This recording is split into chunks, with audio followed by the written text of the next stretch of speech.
Vamos, punto 4. Entonces tenemos imposición de manos y la palabra, el ordenar. Ahora ya esto es mucho más amplio, todo lo demás. Por ejemplo, quienes creen en tocar algo consagrado, ¿bien? O algo que le hayan orado, o algo ungido, también se utiliza esa palabra, algo que esté ungido. Marcos 6:56. Y le rogaban que les dejase tocar siquiera el borde de su manto, y todos los que lo tocaban quedaban sanos. Le tocaban la ropa a Jesús, ¿no? Los que no llegaban a pedirle oración era, ¿te puedo tocar la ropa? Y los que tocaban la ropa quedaban sanos. Eso era lo que pensó la mujer. Marcos 9:21. Si tocare solamente su manto, seré salva. Los otros le pedían al Señor si podían. Esta, ni aún pidiéndole, no necesitaba ni pedirle. Si llego a tocarlo entre la multitud, me abro camino y lo llego a tocar, listo, voy a ser salva. Y así fue. Hechos 5:15, tanto que sacaban los enfermos a las calles y lo ponían en camas y lechos para que al pasar Pedro, si no podía orar por los enfermos, a lo menos su sombra cayese sobre alguno de ellos. Creían por la sombra. ¿Bien? Y los que se ponían en la sombra y pasaba la sombra de Pedro eran sanados. Aún creían por la sombra, que la sombra iba a estar sanándolos. Tremendo. Y de Pablo, 19:12, de Hechos, a tal grado que a los enfermos les llevaban pañuelos y delantales que había tocado el cuerpo de Pablo y quedaban sanos de sus enfermedades, y los espíritus malignos salían de ellos. Bueno, acá tenemos otra manera, ¿no? No solamente le llevaban ahí a los ministros, sino que los ministros tocaban alguna cosa y esa cosa ahora se la llevaban al que estaba necesitado.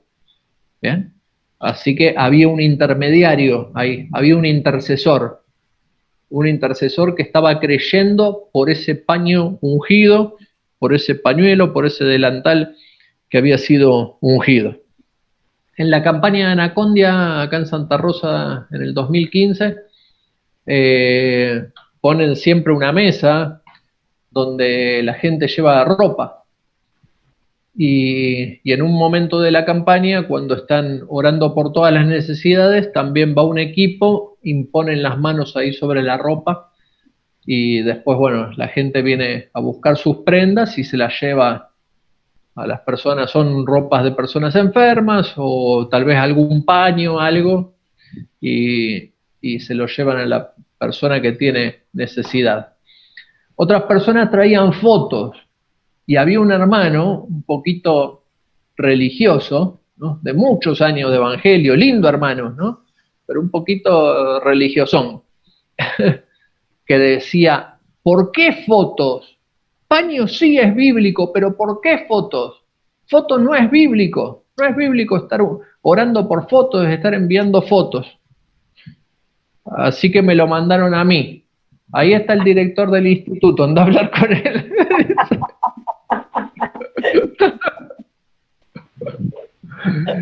Y bueno, lo que me dio el Señor fue esto. Hermanos, ¿saber por qué no oraban por fotos?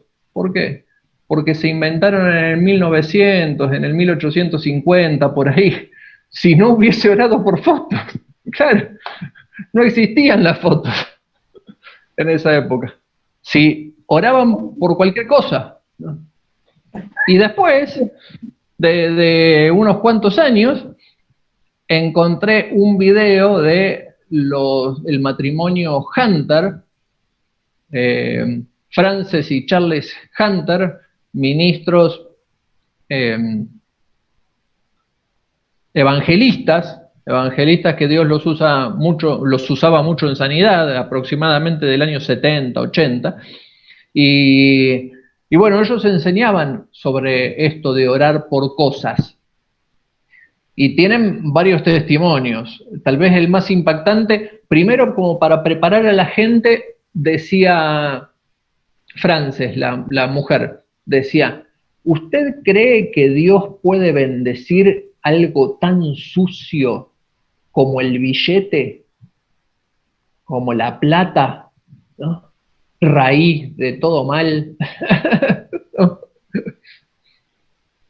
Bueno, estábamos orando por paños, por cosas para que le lleven a sus familiares enfermos en una reunión, y viene una abuela y dice, quiero pedir oración por mi nieto que está en la cárcel. Mi nieto eligió un mal camino y bueno, yo quiero pedir oración por él, no por sanidad, quiero pedir por conversión, quiero que cambie de vida, quiero que se transforme. ¿Y qué le gusta a su hijo? ¿Qué tiene? ¿Tiene un paño? ¿Tiene algo acá? No, ¿y qué le gusta a su nieto? Y dice la señora, a mi nieto lo único que le gusta es la plata. La plata le encanta, le atrae la plata, está en la cárcel por la plata, le atrae la plata. Bueno, vamos a ungir un billete. Así que sacó un billete la abuela, estuvieron orando por ese billete. Señor, que cuando toque este billete entre convicción de pecado en su corazón, sea transformado. Y la abuela se volvió intercediendo, portando esa fe. Le metió ese billete en un sobre, tal vez con otros, y se lo llevó al nieto. Te traigo plata. El nieto feliz, ¿no? Si le hubiese llevado una Biblia, se la tiraba por la cabeza. Si le hubiese llevado un CD de coritos, de cosas, o te traigo un MP3 con una predicación, fuera, no quiero escuchar eso, quiero plata, ¿no? Y bueno, iba la plata con un con un escondido ahí, el Espíritu Santo, ¿no? Estaba escondido ahí adentro. Así que bueno, después contó el testimonio el muchacho, cuando después terminó la condena y salió libre, contaba el testimonio de la conversión que había tenido, ¿no? De la convicción de pecado que le vino en esa celda, ¿no? Y a través de un billete. Otro testimonio, ellos mandaban pedacitos de paño de 2 centímetros por 2 centímetros. Dicen que es bíblico eso, porque el Señor, dice, mandaba a los discípulos de 2 en 2. De 2 en 2. Entonces nosotros mandamos paños de 2 por 2.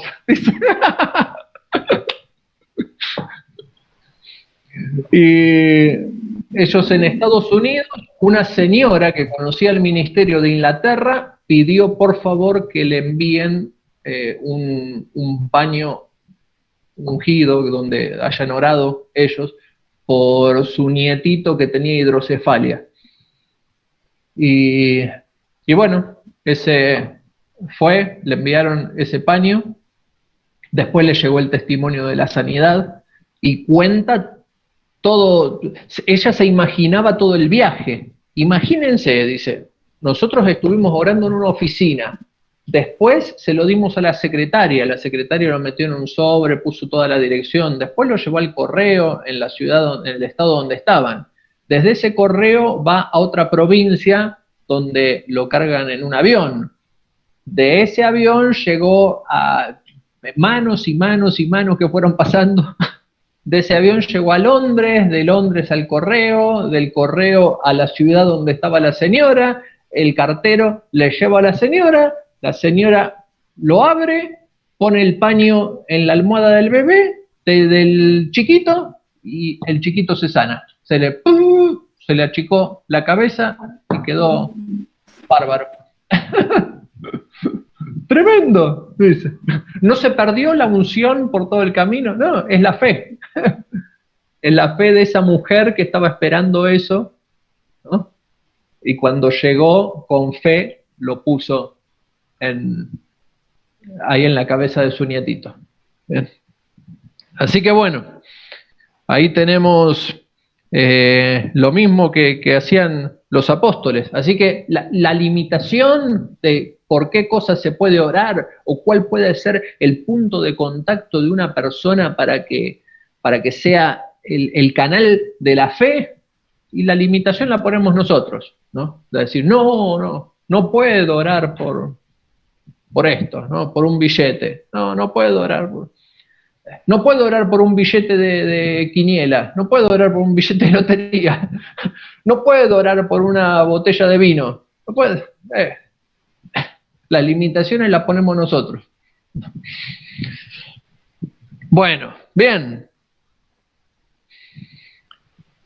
Antes de algunas indicaciones, vamos a estar viendo, dijimos que el único caso donde se habla de oración es el caso de Santiago. Santiago capítulo 5, versículo 14.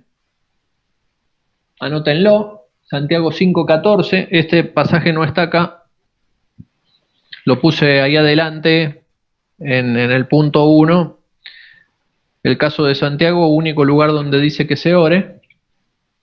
El pasaje 5:14 dice, ¿está alguno enfermo entre vosotros? Llame a los ancianos de la iglesia y oren por él, ungiéndole con aceite en el nombre del Señor. ¿Bien? Ahora es interesante lo que después dice Santiago. ¿Qué es lo que va a sanar al enfermo?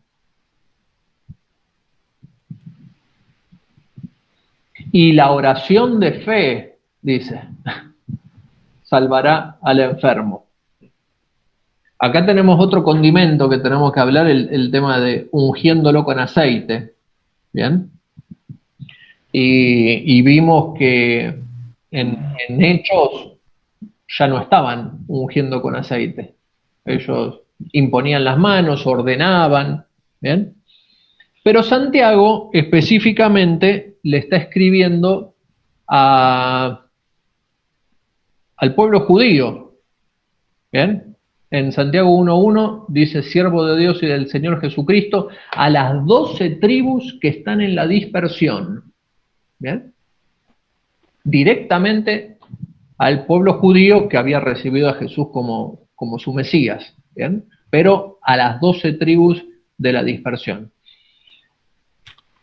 Cuando Pablo va a Jerusalén, le dicen los de la iglesia de Jerusalén, mirá que hay muchos sacerdotes, muchos fariseos, muchos judíos se recibieron al Mesías, se volvieron a Cristo, pero son muy celosos de la ley. ¿Bien? Todavía siguen siendo celosos de la ley. Y se está escuchando que vos estás diciendo que pueden apostatar de la ley, que no es necesario seguir la ley. Pero ellos recibieron al Mesías, pero son celosos de la ley. ¿Por qué digo esto? Porque hasta el año 70, que el emperador Tito Vespasiano destruyó Jerusalén, lo que se vivía ahí en Tierra Santa, en la zona de Palestina, era, como hoy podríamos decir, eran judíos mesiánicos, ¿no? O sea, continuaban viviendo como judíos, recibiendo a Jesús como el Mesías esperado, ¿bien? Pero continuaban guardando toda la ley, aún la circuncisión. Por eso los que iban de Jerusalén para las iglesias donde había fundado Pablo iglesias, por ejemplo en Galacia, iban los de la iglesia de Jerusalén, ¿bien?, con todo el trasfondo judío, y les decían que se tenían que circuncidar. Y después Pablo escribe a los Gálatas, no tienen que seguir la ley, ¿no? Ustedes conocieron al Señor directamente y entran en la gracia. Y si comenzando por el Espíritu quieren terminar por la carne, y eso no está diciendo que quieren volver al pecado o quieren volver para atrás y dejar la fe, están diciendo lo que comenzaron en la gracia no lo pueden perfeccionar después siguiendo la ley de Moisés. Así que no van a ser mejores cristianos por circuncidarse, por guardar el sábado, por no comer cerdo y guardar todas las costumbres judías. Al revés, ¿bien? No van a ser mejores cristianos. Están soltándose de Cristo, están dejando la gracia, están apartándose de la gracia. Así que bueno, este era el mensaje de Pablo. Cuando llega a Jerusalén, Jerusalén está lleno de judaizantes. La iglesia de Jerusalén era una iglesia judaizante. De hecho, el problema que tiene Pablo con Pedro en Antioquía fue que hasta Pedro, como dije, me parece que lo nombramos el otro día, ¿no? Después de muchísimos años, de 20 años de ministerio, cuando va a Antioquía, se sienta con los judíos separados de los gentiles. Todavía estaba haciendo acepción de personas. Después de que el Señor le mostró en visión que no puede llamar impuro a lo que él santificó, y después de que entró en la casa de Cornelio y vio que recibieron el bautismo del Espíritu Santo, de la misma manera que ellos, todavía tenían prejuicios. Bueno, la iglesia era en Jerusalén así, ¿no? Muy prejuiciosa, muy religiosa, y continuaron guardando los ritos y sus costumbres que tenían anteriormente, antes del Señor. Por eso, y no tenemos que descartar, dejar fuera de la ecuación cuáles eran los destinatarios de Santiago, por eso mismo se habla de la unción de aceite y de la oración a los enfermos. Dice William Barclay, uno de los comentaristas de trasfondo histórico más acertado, no así en cuestiones espirituales, ¿bien? Y aún dice de los milagros de Jesús, por ejemplo, de muchos que fueron cosas naturales, que Jesús en vez de caminar por el agua estaba caminando por el borde. Bueno, para ver cosas espirituales o milagros no vaya a William Barclay, pero en contexto histórico, el tipo hay que sacarse el sombrero. Bueno, ¿qué dice Barclay en este pasaje, en este comentario? Cuando un judío estaba enfermo, iba al rabino antes que al médico, y el rabino le ungía con aceite, que el médico griego Galeano llamaba la mejor de todas las medicinas, y oraba por él. Pocas comunidades habrá habido tan pendientes de sus enfermos como la iglesia primitiva. Justino Mártir escribía que los cristianos curaban innumerables endemoniados, que los otros exorcistas habían sido incapaces de curar, y todos los tratamientos que habían resultado ineficaces. Irineo, escribiendo ya avanzado el segundo siglo, nos cuenta que los enfermos se curaban mediante la imposición de manos. Tertuliano, que escribe a mediados del siglo III, dice que nada menos que el emperador Augusto Severo fue sanado mediante unción que le administró el cristiano que se llamaba Torpacio, y que por gratitud a este le tuvo de huésped en el palacio hasta el día de su muerte. Bueno, podemos ver que empieza esto como una costumbre judía, ¿bien? En el nuevo pacto. Del antiguo pacto, la costumbre era ungir con aceite y orar por el enfermo. Bueno, la unción de aceite, como vimos cuando hablamos de la unción de aceite en el Antiguo Testamento ya vimos que era un símbolo, era un tipo de la obra del Espíritu Santo. ¿Bien? Debemos tener en cuenta, como dijimos, que los judíos que habían creído en el Señor Jesucristo seguían guardando la ley y aún seguían circuncidándose. Continúa Barclay diciendo, la iglesia usó la unción regularmente durante siglos como un medio para sanar enfermos. De hecho, es importante notar que el sacramento de la unción se aplicaba siempre en los primeros siglos para efectuar la curación, no como la preparación para la muerte, como se practica ahora en la Iglesia Católica Romana. Fue en el año 852 cuando este sacramento se convirtió en el de la extrema unción o viático, que tiene por objeto preparar al paciente para la muerte. ¿Bien? Así que lo que al principio hacían como un símbolo y oraban, ¿bien? Y miren la gravedad acá de el atarnos tanto a la parte simbólica. Después se pasó a ser un ritual. Y ese ritual terminó simbolizando justamente lo opuesto. ¿Para qué se la ungía al principio, como dice Santiago? Para sanarlos. Bueno, finalmente se terminó ungiendo para prepararlos para la muerte. ¿No? Entonces la unción y la oración terminó perdiendo esa efectividad porque, bueno, pasó a ser un ritual, ¿no? Vamos a ungirlo, vamos a hacer esta oración, vamos a estar esperando. ¿Bien? Y ahí, bueno, apliquemos lo que vimos en la otra clase, ¿no? El esperar contra la fe. El que está esperando, bueno, ahora espera que Dios te sane. Yo te unjo y espera que Dios te sane. Se quedan esperando y no pasa nada. ¿Cómo terminó ese rito? Terminó significando justamente lo opuesto. La preparación para la muerte. La extrema unción que hace la Iglesia Católica.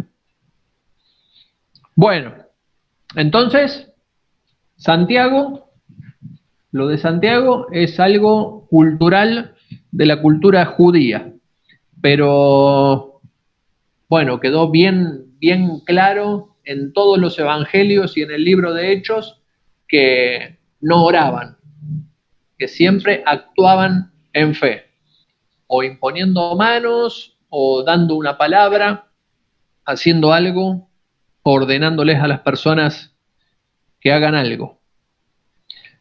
Por último, algunas indicaciones. La primera, perseverancia para sanar a los enfermos. ¿Bien? La perseverancia es fundamental. Una y otra vez, los evangelistas de sanidad que estudié, muchos, una y otra vez cuentan, es muy rara vez que empezaron a tener resultados instantáneamente. El testimonio más común es: las primeras personas que oré se murieron. Así que a vos no te puede ir peor que a mí, dicen.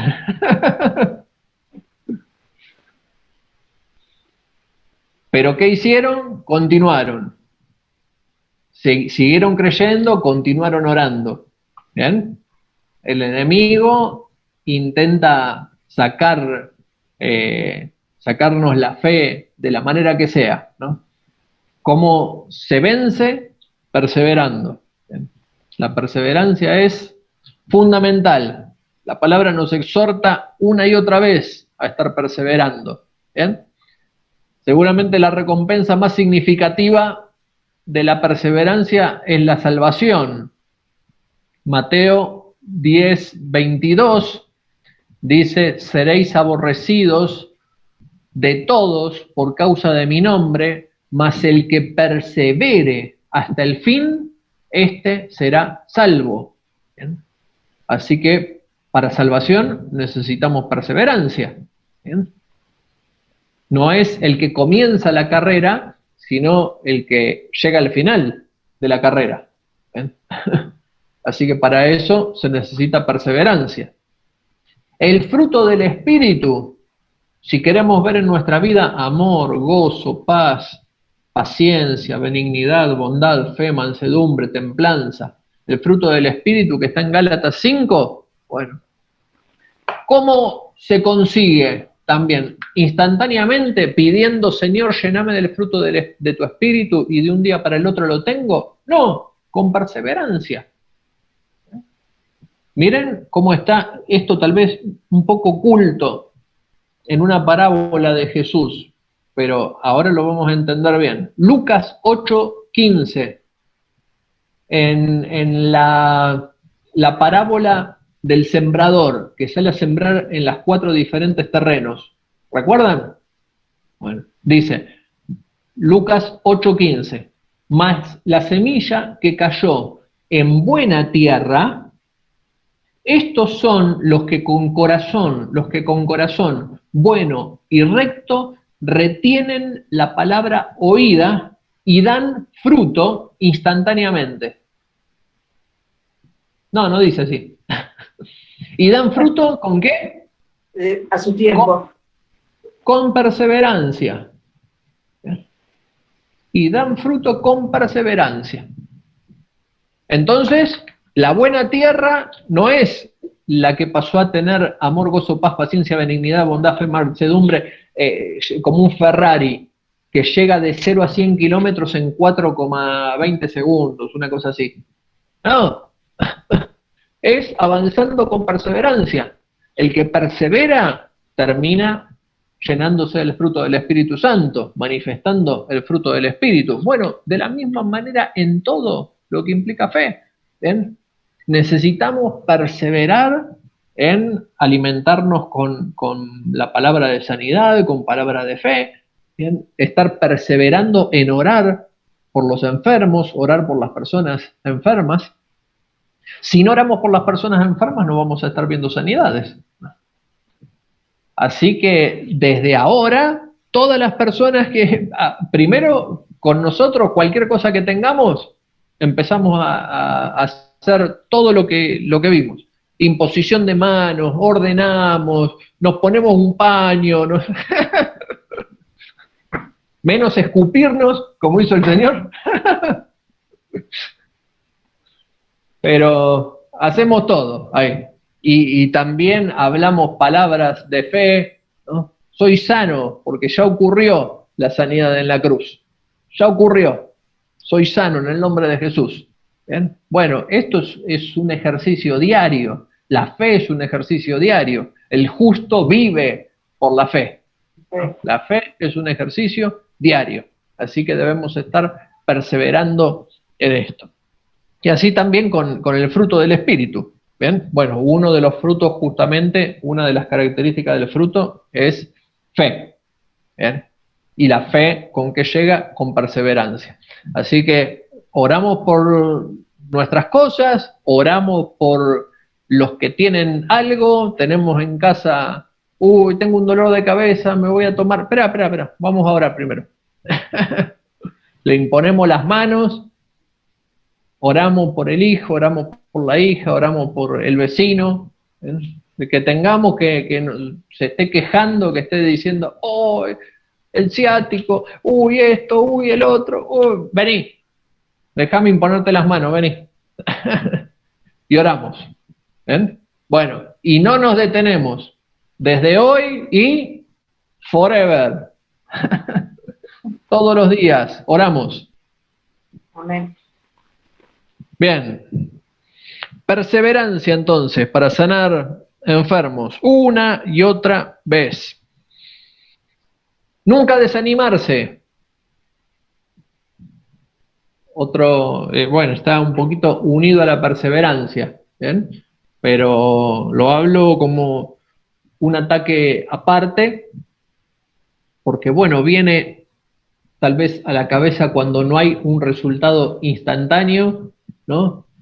No, esto no funciona, no, esto no es para mí, esto le pasa a otros, pero a mí no. Bueno, todas esas declaraciones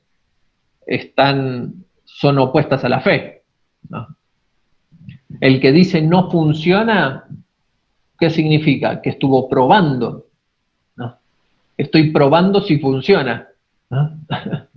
Recordemos y tratemos de mirar la fe como un lugar, ¿no? Más que como una cosa, como un lugar. Nosotros tenemos que movernos hasta ese lugar. ¿Bien? Y ese lugar, bueno, tenemos tiempo para estar moviéndonos, tal vez empezamos a ver resultados y cada vez más seguidos, pero siempre hay un centro más perfecto para llegar a ese lugar. ¿Hasta qué posición? ¿Cuál sería la estatura? La estatura de la plenitud de Cristo. Es lo que dice Efesios 4. Tenemos que llegar a esa estatura. ¿Bien? Entonces, nos vamos moviendo a través del conocimiento de la palabra, a través de cuánto nos alimentamos con estas cosas, y diariamente. ¿Bien? Este estudio que empezó ahora, que empezó este mes, esto tiene que ser un repaso diario. Tenemos que estar recordando estas cosas diariamente y asimilándolas hasta que las sepamos de memoria. Va a ser la única manera de que se haga carne en nosotros. Un hermano dice, hay personas que estudiaron un pasaje, o por ejemplo temas, estudié el tema de la sanidad y listo, ya lo conozco, ya lo estudié, bueno, ahora me pongo a analizar otra cosa y ya pasó esto, ya lo sé. ¿Bien? ¿Y qué pasa con esa actitud? Se va apagando lo otro. ¿Por qué? Porque nos alimentamos de la palabra de Dios. La palabra de Dios no es conocimiento intelectual. La palabra de Dios es alimento espiritual. Recordemos las palabras de Jesús. No solo de pan vivirá el hombre, sino de toda palabra que sale de la boca de Dios. Entonces es alimento espiritual. Estemos viendo una y otra vez estas palabras de fe, estos métodos, el tema sobre la obra de la sanidad en la cruz de Jesucristo, sobre que las enfermedades no provienen de Dios, sino que provienen del enemigo, y continuamos alimentándonos una y otra vez con eso. Eso nutre nuestro espíritu, alimenta nuestro espíritu. No es que una vez que lo tenemos en la razón, ya está. Eso puede funcionar con un libro de matemáticas. ¿Bien? Aprendimos la fórmula y ya está. La palabra de Dios está viva. Es viva y eficaz, dice el autor de Hebreos. La palabra de Dios está viva y nos va nutriendo, nos va alimentando. Entonces necesitamos estar comiéndola. Y decía de este hermano, se llama Kate Moore, y es muy bueno. Tienen en YouTube para ver, los que usan Spotify, pueden, en mi cuenta de Spotify, tengo subido un libro de él en audio, que pueden estar escuchándolo ahí, un libro sobre sanidad. En Spotify, en la cuenta Juan Pablo Rivadavia, ahí hay un libro de Kate Moore, de La voluntad de Dios es sanar, de 31 capítulos. Es muy bueno. Bueno, y este hermano que dice, los que dicen, yo ya estudié este tema, o lo estudié hace 2 semanas, o lo estudié hace 3 meses y ahora estoy viendo otra cosa, es lo mismo que estuvieran diciendo, no, yo no como ensalada hoy porque ya comí hace 3 meses. Todos los días necesitamos comer ensalada. Todos los días necesitamos comer proteína también, o carne, o huevo, o lenteja. Todos los días necesitamos. No vivimos de la comida que comimos hace 2 meses atrás, ¿no? Lo que comimos hace 3 meses o 5 meses atrás nos alimentó en esa oportunidad. Ahora necesitamos comer de nuevo. ¿Bien? Y comer de nuevo lo mismo que comimos antes, pero ahora nos va a nutrir ahora. ¿Bien? Entonces, el estar reviendo esto nos alimenta en el día. ¿Bien? Y esto lo comprobamos con otros hermanos con los que estuvimos haciendo este estudio, con una iglesia de Rosario, con hermanos que les enseñé acá en Santa Rosa, y va pasando el tiempo y la fuerza, la fe que tenían en el momento donde esto estaba bien fresquito, después si no lo repasaban iba menguando. No es que está el conocimiento intelectual y listo. Así que necesitamos estar alimentándonos de esto, ¿no? Continuamente escuchando estas palabras de fe. continuamente escuchando que el Señor es bueno, que el Señor, su voluntad para nosotros es buena, agradable y perfecta, que Él quiere salud para nosotros, que sus planes, que sus caminos son más altos que nuestros caminos, sus propósitos son mejores que los nuestros. ¿Bien? Alimentándonos de eso, de que vamos de gloria en gloria, de que somos sus hijos amados. Estamos repitiendo eso todos los días. Yo lo estoy repitiendo ahora y está cambiando mi ánimo. ¿Bien? Voy repitiendo esas palabras de fe, esas palabras de identidad, ¿no? Y eso siento que me voy fortaleciendo. ¿Bien? Ahora, mientras estoy en otra cosa, al revés, me voy debilitando. Pero cuando en fe comienzo a hablar nuevamente la palabra, me voy fortaleciendo. Bueno, de esta manera tenemos que estar haciéndolo acá. Y si estamos batallando contra una enfermedad, mucho más. Si nos está atacando una enfermedad, una y otra vez tenemos que estar repitiendo esto. Todos los días tendríamos que estar escuchando las clases que estamos grabando, un audiolibro sobre sanidad, estar leyendo un libro sobre sanidad. Les recomiendo uno bien lindo que escribió un autor que se llama Juan Pablo Rivadavia, que está por salir esta semana. Y, y alimentarnos de esto, ¿ven? Pero todos los días, para estar fortalecidos en la fe.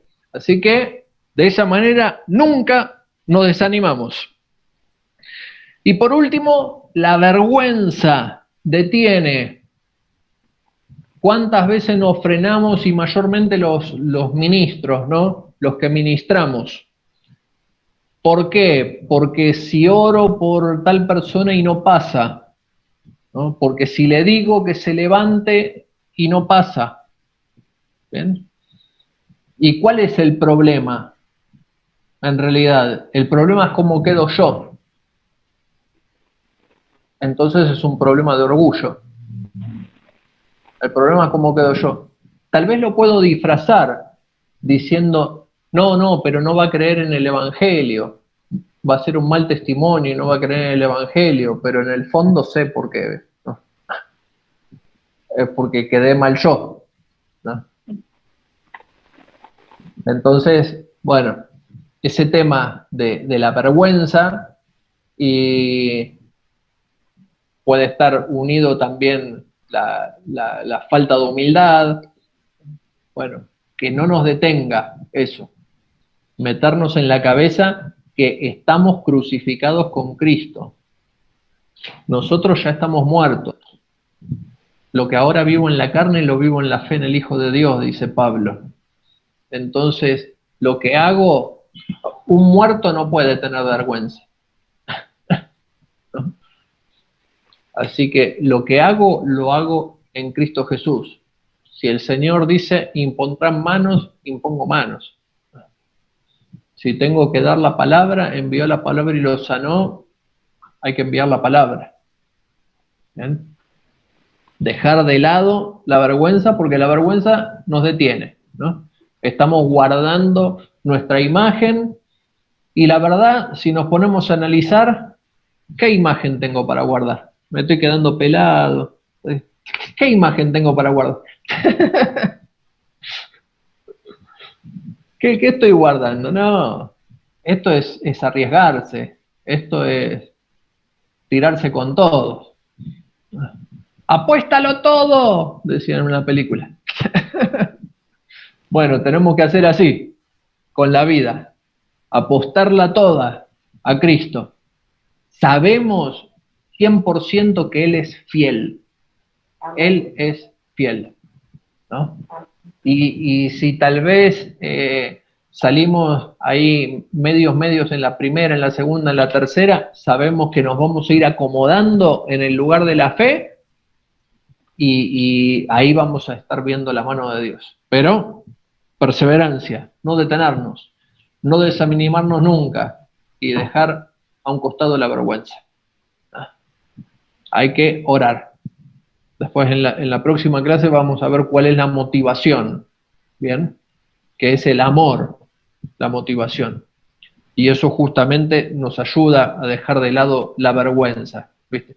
Si oro y no pasa, y bueno, pero esta persona está atada, está necesitada, ¿no? Y si oro y la puedo ayudar y no lo estoy haciendo, entonces, ¿en quién estoy pensando más cuando no lo hago? ¿Estoy pensando más en mí o estoy pensando más en la persona? ¿Bien? Lo que nos tiene que motivar es el amor, ¿no?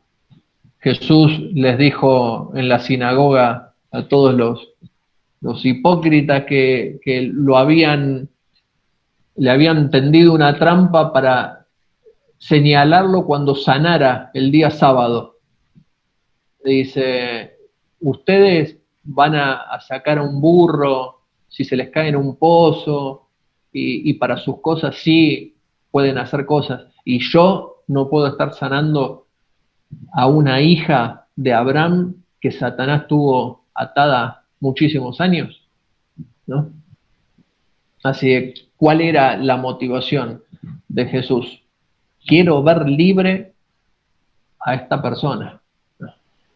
Quiero ver libre a esta persona que Satanás tiene atada. Así que voy a hacer lo que tenga que hacer. Aunque los religiosos que estén a mi alrededor me acusen, no me inviten más a predicar a esta sinagoga, le importaba poco al Señor. El Señor estaba pensando en el otro. Así que esa debe ser también nuestra motivación. Amén. Bueno, Amén. ¿una pregunta? Con respecto al aceite, ese que uno habla para ungir a las personas, ¿tiene un tratamiento especial? ¿Tiene que ser fabricado, digamos, especialmente para eso o es el que compramos normalmente en un supermercado? Una pregunta.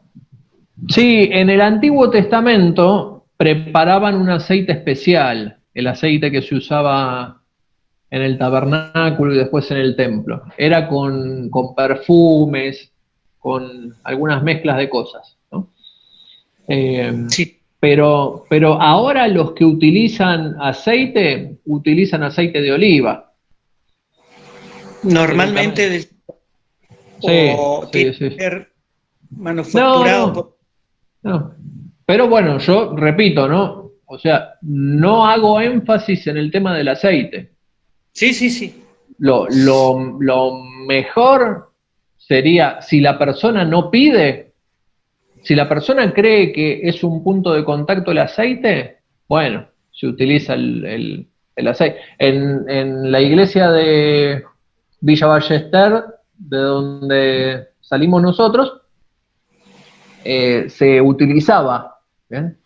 Y siempre estaba atrás del púlpito. Hay dos templos, hay uno más chiquito y uno más grande, ¿no? En el púlpito de la iglesia chiquita siempre había aceite ahí en el púlpito mismo, ¿no? En uno de los cajoncitos que tenía el púlpito, un estante.